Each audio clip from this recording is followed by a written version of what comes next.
Beshem Hashem, Naase et Venasliach. On ouvre une nouvelle série qu'on avait déjà un peu touché, les contes de Rabbi Nachman de Breslev. Il y a 13 contes que Rabbi Nachman a dégainés dans son arsenal de Torah. Il a dit de manière très choquante à ses élèves: je vous ai sorti mes enseignements les plus puissants. Dans l'Ikouté Moharan, dans Chaim Moharan, il y a des choses qui sont assez percutantes aussi. Et Rabbi Nachman a dit ça n'a pas eu l'effet escompté. Il a dû utiliser des mots encore plus forts même. Alors maintenant, je vais vous dire des histoires. Et alors il n'a pas dit à ce moment-là, je crois que c'est Rabbi Nathan qui explique, basé sur l'Ikouté Moharan, que les Sipouré Maasiot, les 13 contes de Rabbi Nachman, les 13, parce qu'il y a aussi peut-être une centaine d'allégories et analogies présentes dans ce format-là, qui sont vraiment, il y en a une bonne centaine, je crois. C'est autre chose, c'est tiré des enseignements un peu épars de Rabbi Nachman. Mais les 13 contes, c'est comme un corpus entier qui sont en rapport avec les 13 attributs de miséricorde. Le prouver comme ça un par un, c'est un travail faramineux, mais on n'est pas censé les étudier pour les comprendre. Rabbi Nachman a dit le mode d'emploi, c'est de lire les contes et de s'en imprégner. Si on veut les étudier, on peut. Mais l'usage principal des contes de Rabbi Nachman, c'est les lire et se laisser bercer. Et de temps en temps, probablement, on va avoir un éclairage spirituel. Et on peut en parler avec son chaver, avec sa chavruta. C'est des contes qui se lisent en chavruta, idéalement. C'est pas juste du bouquinage. C'est pas un conte que je vais juste raconter à mes enfants pour qu'ils s'endorment. C'est un conte, au lieu, dit Rabbi Nachman, que ça endorme les gens, ou ne serait-ce que les enfants, c'est un conte qui réveille. Qui réveille de quoi ? Qui réveille de notre sommeil spirituel. On va en parler justement dans le premier conte, de cette notion du sommeil spirituel. Et c'est un niveau de révélation de la Torah qui est, excusez-moi du politiquement incorrect, au-dessus du Zohar. Rabbi Nachman il dit c'est la racine du Chumash. On sera habitué à croire que le Chumash c'est Kodesh Kodashim. Il n'y a rien au-dessus du Chumash. Alors, probablement qu'on ne comprend pas ce que ça veut dire. Mais Rabbi Nachman il a dit que les Sipouré Maasiot, ces 13 contes, il les a puisés d'un endroit spirituel dans le ciel qui se trouve supérieur à l'origine, au début de cette lumière spirituelle qu'on connaît, qui s'appelle le Chumash. C'est-à-dire que c'est encore plus originel, encore plus puissant, encore plus... je ne sais pas quel adjectif il faut utiliser, mais en tout cas, c'est au-dessus des enseignements de Torah qu'on connaît habituellement. Au-dessus du Zohar, au-dessus du Chumash, au-dessus du l'Ikouté Moharan. Concrètement, ça veut dire quoi que c'est au-dessus ? Ça veut dire que tu le lis, tu comprends pas, c'est pas ça le but. Maintenant, nous, on a un livre de Ravo Ferrez qu'on va essayer de dévorer, où il explique. Oui, mais le but premier des 13 contes de Rabbi Nachman de Breslev, c'est tu les ouvres, tu trouves un copain avec qui tu veux prendre du temps pour les lire, et chacun lit un paragraphe. Il y avait deux Gdolé Olam à Yerushalayim. Tu sais que le dernier, j'ai oublié les prénoms, désolé, qui avait une chavruta quotidienne, et il passait chaque jour un temps variable, il lisait un des 13 contes chaque jour de la semaine. Alors, des fois, il y en a un qui est court, ça prend 20 minutes, des fois, il y en a un qui est long, ça prend 1h30. Tous les jours, il lisait un conte. Il y en a un des deux qui n'était pas étiqueté Breslev. Mais il avait compris que c'est ça le mode d'emploi. C'est de les lire en Chavruta. C'est des Gdolei Olam, des gens qui ont un bagage de Torah, qui auraient très bien pu écrire un livre comme celui de Rav Ferez à eux tout seuls. Mais ils ont été pour la version la plus évidente. Tu lis le livre comme il est. Et une autre intro sur les 13 contes de Rabbi Nachman de Breslev, c'est celle du Sfat Emet, si je me souviens bien. Le Sfat Emet, c'est dans la lignée du Rav Menachem Mendel de Kotsk. Je crois que c'est un des seuls élèves du Kotsk Rebbe qui a reçu son approbation, qui était suffisamment authentique, sérieux, pour étudier dans son cercle restreint. Et c'est lui qui a fondé la chassidoute de Gour, si je me souviens bien, Sfat Emet.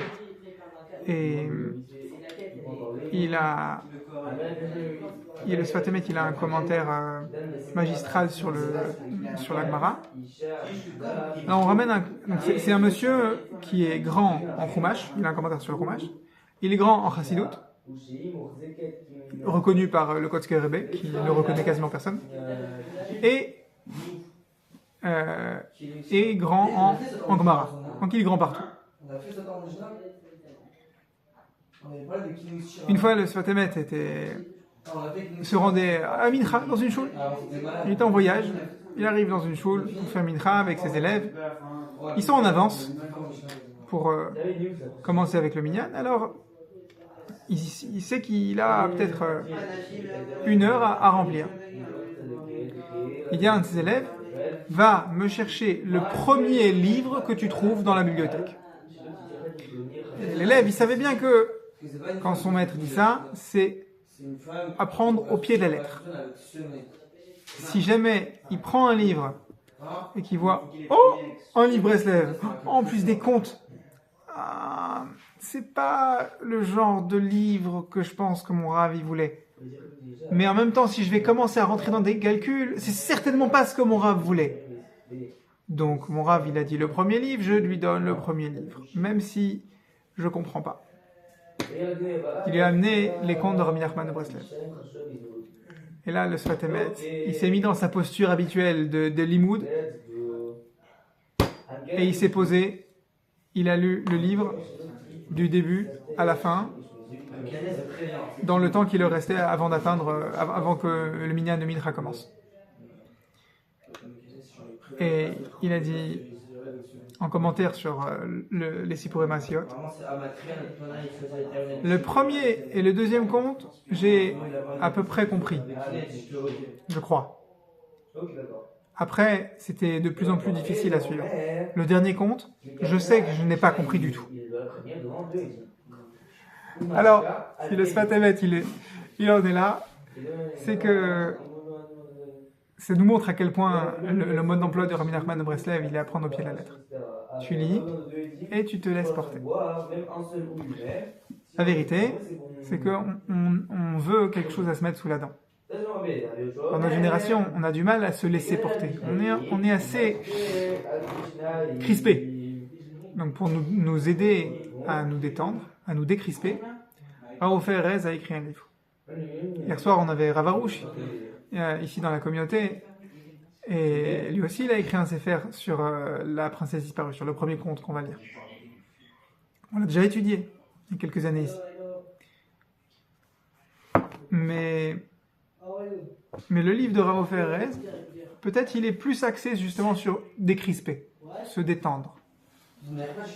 Et grâce à ça, on pourra faire ce que Rabbi Nachman recommande, lire les contes, simplement. Alors on va lire un paragraphe, et ensuite on va croquer dans le commentaire de Rav Ferez, Bezrat Hashem.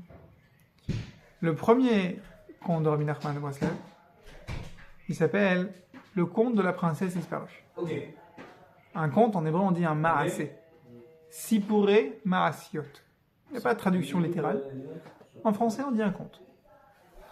Donc le premier conte s'appelle Maasé Me'avidat Bat Melech. La princesse disparue. Rabbeinu commence. Chaque mot est important. on ne prétend pas qu'on va le décortiquer comme on va lire un pasuk de Chumash ou de Gemara, mais on le lit tel qu'il a été transmis. Ana ve'amar baderer siparti maase shekol mi shaya shomea hayalo hiur tshuva vezohi. Ana ve'amar. Rabbeinu, sous-entendu, Rabbeinu a répondu et a dit: en chemin, j'ai raconté un conte, un récit, dont chacun qui l'entend, avait une pensée de Teshuvah. Et le voici, ce conte. On commence direct en français. Encore une fois, il n'y a pas de nécessité à le lire dans les mots. Oui, les détails sont importants, mais pas besoin de le lire dans les mots comme un pasuk ou comme une Gemara. À l'origine, ils ont été dits en yiddish. Il n'y a pas besoin d'être un puriste et d'apprendre le yiddish pour les lire en version originale.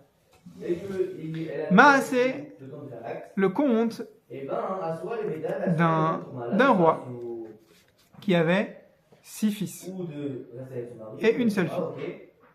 Et cette fille était très importante à ses yeux. Il la chérissait beaucoup et il Mesha'ashea, en hébreu c'est un verbe. Littéralement ça veut dire favoriser. Alors, en français c'est négatif, ça a une connotation négative de favoriser. Favori, c'est comme un joujou favori d'un enfant. C'est pas qu'il aimait sa fille plus que les fils, au point qu'il y ait une comparaison. C'est qu'il la chérissait comme un enfant chérit un joujou favori. Donc il la chérissait, il la favorisait beaucoup. Une fois, il était avec elle. On ne sait pas où. Lors d'un certain jour. Et il est rentré dans une colère contre elle. Et un mot a été jeté de sa bouche, de la bouche du roi. Shehalotov yikach otar. Ça a été dit en yiddish à l'origine. En français, que le pas bon te prenne, t'emporte.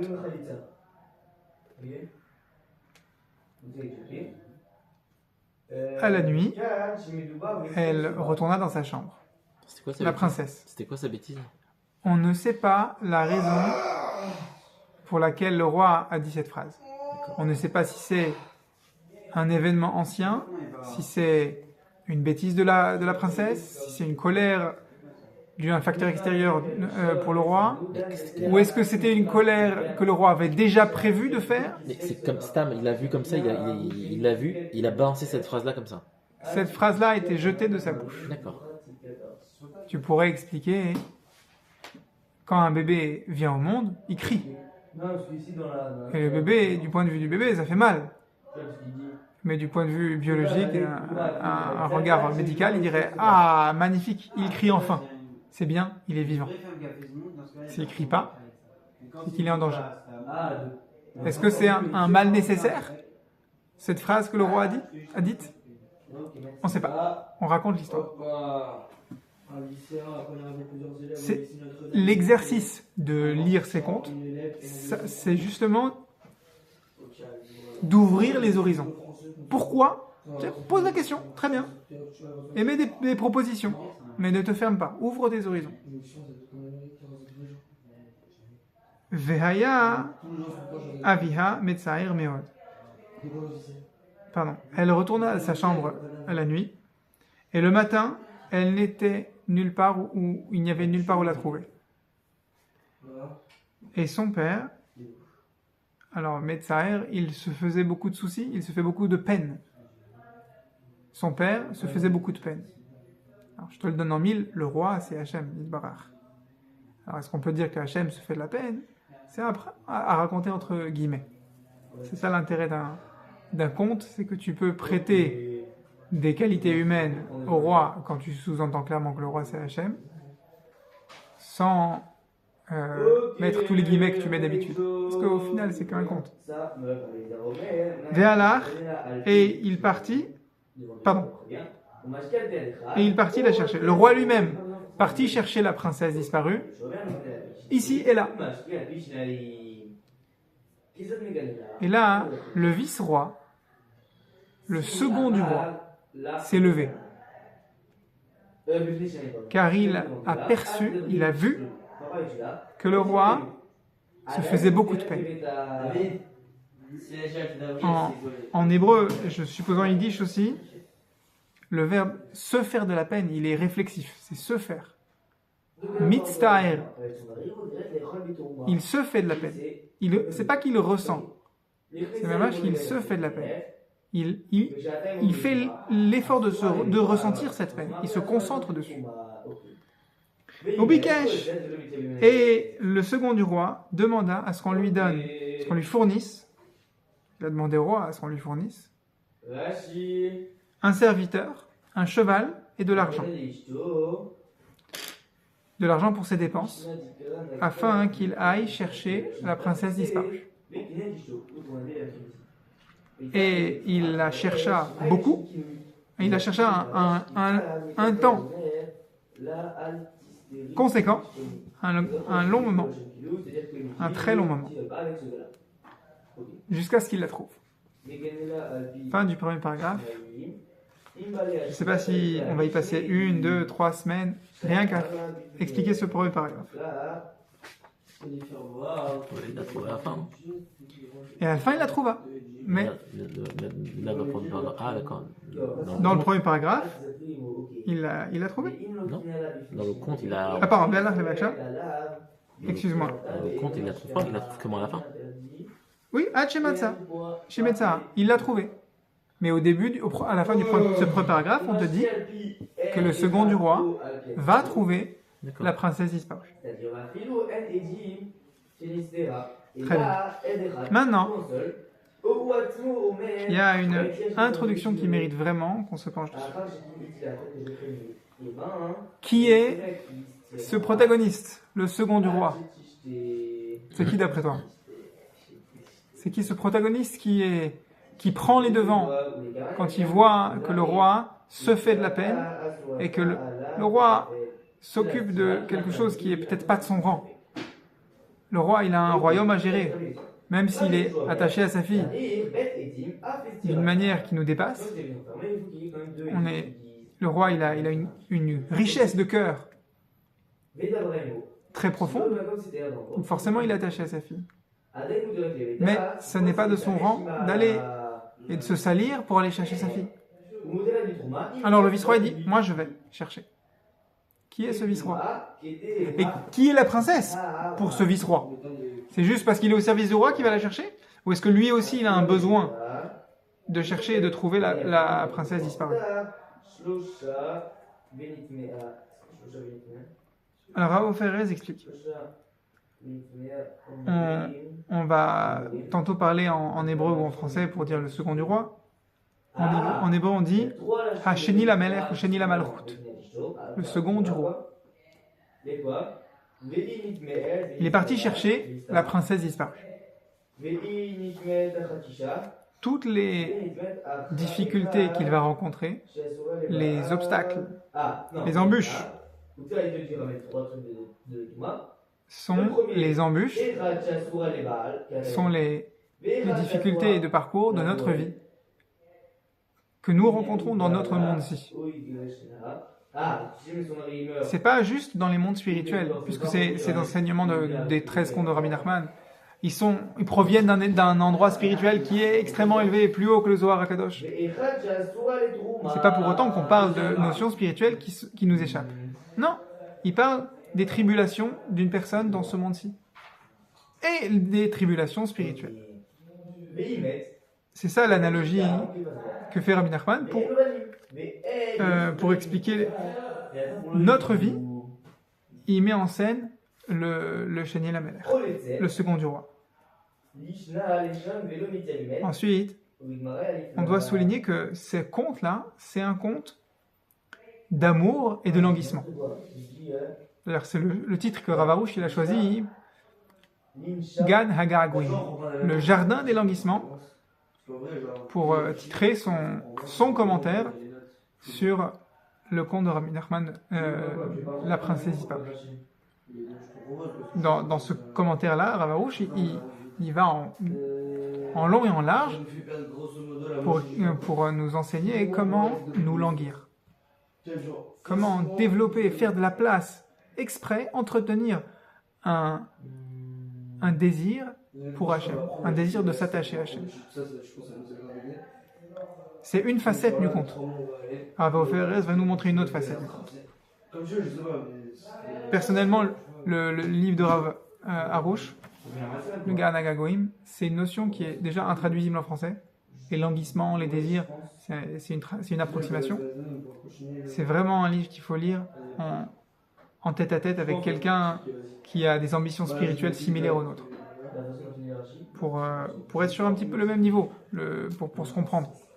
Si l'un il a des languissements de mieux comprendre la Gemara et l'autre il a des languissements de faire son allié en Eretz Israël, bon, c'est des languissements tous les deux, mais est-ce que l'un il aura la capacité à écouter l'autre? Si je te raconte, ah là là, tu sais pas quoi, depuis tout à l'heure, je me suis retourné, j'ai vu les Gemarot Metifta là, depuis tout à l'heure ça me démange, j'ai envie d'en prendre une et de me manger 4 heures de Gemara là.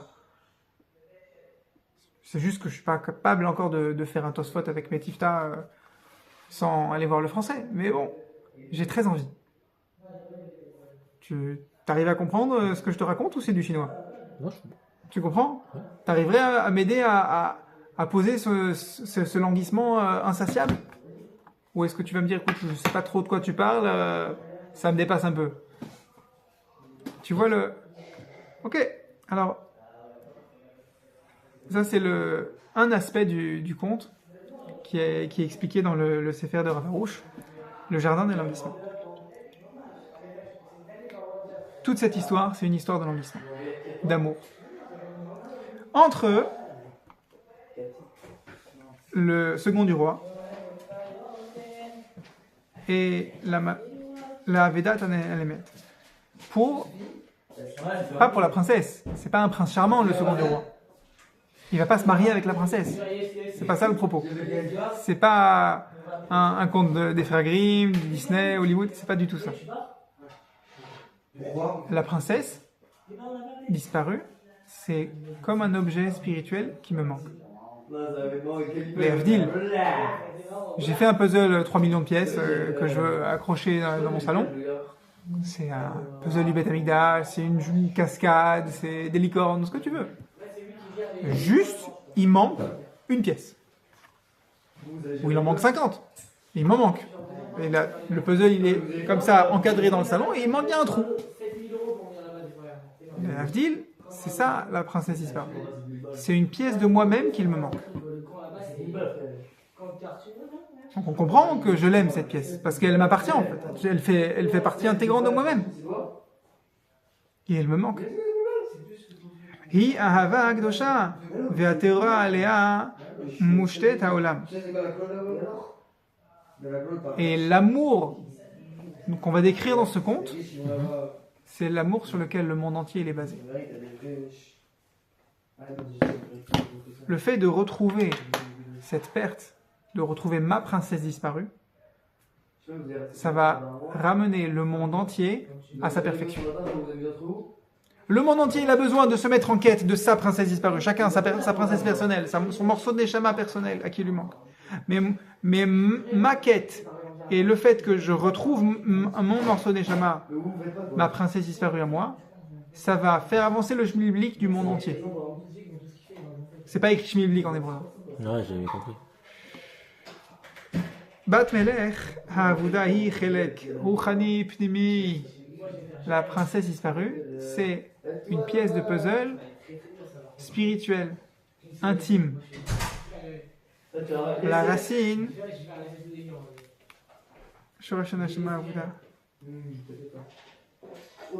cette princesse disparue, c'est la racine voilée de ton âme. Comment on peut expliquer ça? On va expliquer, on n'est que à l'introduction, on ne va pas forcément ouvrir toutes les boîtes que Rav Oferez nous présente tout de suite. On présente le menu.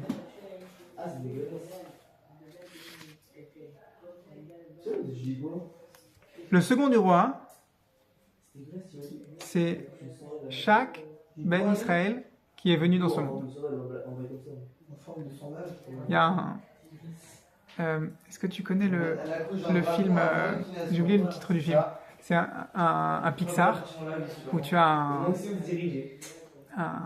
une usine de bébés qui sont en fait des agents qui sont chargés de la bonne marche du monde, que les bébés naissent. Et il y a un problème, comme toujours dans les films d'animation, il y a un méchant qui veut faire capoter la bonne marche du monde, quoi, d'amener des bébés dans le monde. Il y a donc un agent bébé, parce que les vrais, ce sont des bébés, et qui surveillent toute cette entreprise de faire des naissances. C'est presque amener les cigognes ou faire naître les bébés dans des choux. Presque ça. Et tu as une image comme ça, où, dans le ciel, tu as une rampe comme les pompiers, et tu as les bébés qui sont avec leur attaché-caisse, comme ça, qui arrivent tout sérieux. On leur dit, tu vas descendre. Et ils boivent un liquide qui les fait devenir bébés tout mignons, qui leur enlève la tête d'adulte, et ils sautent et ils descendent. Je suis à peu près sûr qu'ils ont piqué cette idée dans la Torah du Baal Shem Tov. Il y a je crois que c'est de Rav Oferez que j'ai entendu ça. Il y a un malach qui fait ça. Dans le ciel, il y a un endroit dans le ciel avec les Neshamot qui sont en salle d'attente pour naître dans ce monde-ci physique.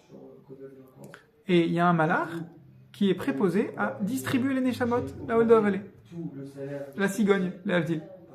Ce malach, il s'appelle Laila. Je ne sais pas pourquoi. Il s'appelle Nuit. Et c'est un malach positif. D'accord? Il a un job positif, distribuer les Neshamot. Aujourd'hui, ce malach, il a été, entre guillemets, remplacé par le Baal Shem Tov. Ce que Rav Oferez, il me semble, raconte dans un cours. Et au moment où la Neshama, elle arrive devant le Baal Shem Tov, elle va être projetée dans le corps d'un bébé. Elle est comme le Sheni Lamelech, le second du roi, qui dit c'est pas possible, je vois que le roi se fait de la peine pour la princesse disparue, pour cette part de Neshama qui est manquante. Mais elle manque à moi, cette part de Neshama. Je prends les devants et je saute dans la mêlée. Alors le Baal Shem Tov, à ce moment-là, il dit ah, t'es prêt? Tu as pris conscience que de ta part du travail? J'y vais. Je vais en mission, en shlichut, pour chercher la princesse disparue. Chacun, il a une princesse disparue. Il a un morceau de Neshama, si on peut parler de manière grossière, parce qu'on va l'expliquer plus tard. Qu'est-ce qu'on entend par ce morceau de Neshama? Cette racine qui est voilée, qui n'arrive pas à distinguer. C'est comme un angle mort. Tu sais qu'il est là, l'angle mort. C'est un concept assez facile à capter. Mais tu ne le vois pas. Vezot atachlit, shebishvila banu laolam. En fait, c'est le but pour lequel tu es venu au monde. C'est pas juste un bonus. Ah, ça serait bien de trouver la Bat Melech. Ce serait bien de trouver de devenir sensible, de capter cette dimension spirituelle de moi-même que jusqu'à présent je n'étais pas capable de capter. Non, c'est pas ça. C'est pas avant je le voyais en noir et blanc et maintenant j'aimerais bien voir en couleur.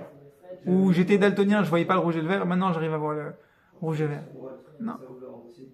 C'est une part vitale de moi-même, sans quoi je suis passé à côté du but de ma vie. C'est de ça qu'on parle. Ce morceau de Neshama. C'est un cœur en fait. Le cœur de ma Neshama. S'attacher, se lier à ce morceau-là, à cette origine de ma Neshama. Naaseh bishlavim, ça se fait par étapes, par paliers. Ça se fait progressivement. On ne va pas prétendre, ouais, j'ai coché la case, j'ai retrouvé ma Neshama, c'est bon, je peux passer au deuxième compte, niveau 2. C'est un processus qui prend une vie. De retrouver ma bête Meler. Ça veut pas dire que, bon bah, écoute, j'ai commencé un peu tard, c'est pas la peine. Hein, si j'avais commencé à 12 ans, j'aurais une chance. Non, maintenant que j'en ai plusieurs fois 12, je vais me tenir tranquille et puis on sauvera les meubles. Non, justement, t'as besoin de lire le livre si tu penses comme ça.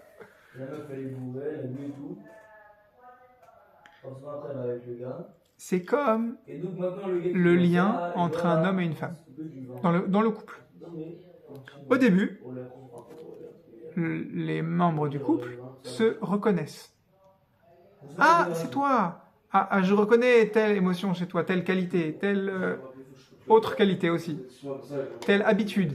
J'apprends à te connaître, à te reconnaître. Ensuite, il y a le mariage. On ne prétend pas qu'on va tout connaître des habitudes de notre conjoint avant le mariage.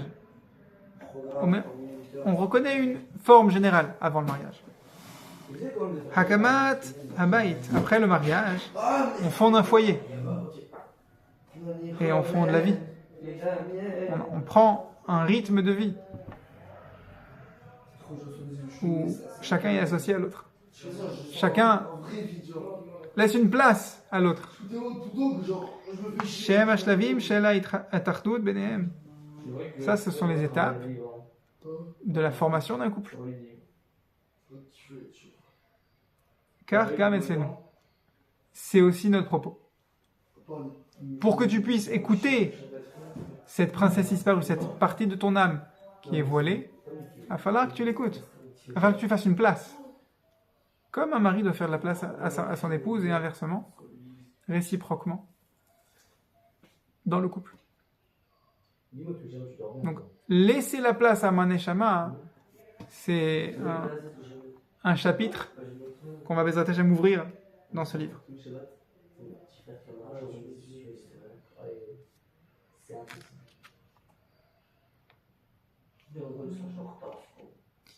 La vie dans ce monde-ci, en fait, c'est un voyage de recherche, de lien avec ma Bat Meler. Je suis le Sheni la Malchut, le second du roi. C'est-à-dire que je dois prendre conscience que ma mission, elle est grandiose. Je ne suis pas juste un simple sujet. Je suis le second du roi. Il n'y a personne de plus important que moi au monde pour remplir ma mission. Et qui est cette princesse? C'est la chose la plus importante qui soit au monde pour moi.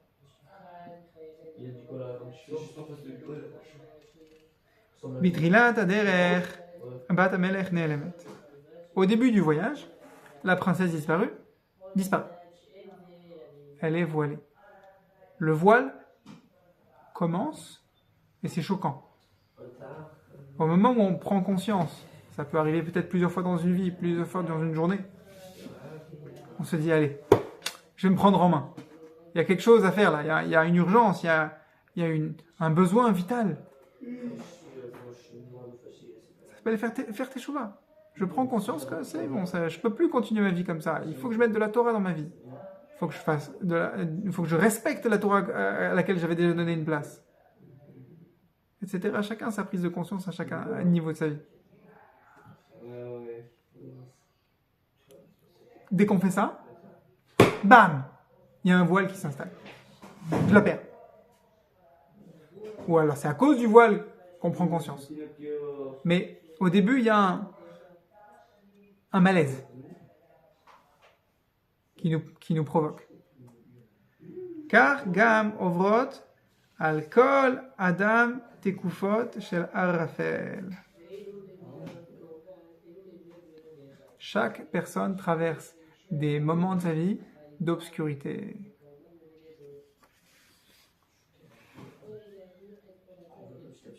Et le principe même de cette obscurité, c'est qu'il ne sait pas où aller, il ne sait pas où donner de la tête.